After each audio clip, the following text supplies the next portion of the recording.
2 முறை காலை மாலை குளிக்க வேண்டும். அதைப்போல் 5000 மீட்டர் 5000 8 நடைப்பயிற்சி செய்ய வேண்டும்.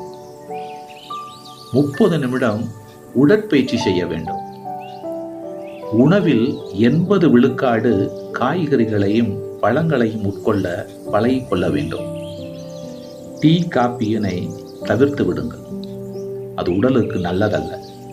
அதைப்போல் எப்போதும் நம்மை இளமையாக வைத்துக் கொள்ளுங்கள். சிகை அலங்காரம், உடை அலங்காரம், நடை, பாவனை இவையெல்லாம் நமக்கு ஐயோ வயசாகி போயிடுச்சுன்னு எத்தனை காலமோ வீடு வீடு வீடு போங்குது, காடு வாங்குது என்கின்ற அந்த எண்ணங்களை மாற்றிக்கொள்ளுங்கள். முற்போக்கான சிந்தனையாக எப்போதும் நம்மை நாமே சந்தோஷமாக வைத்துக் கொள்ளுங்கள். ஒரு சிரித்த முகத்தோடு சிங்கார தோற்றத்தோடு யாரை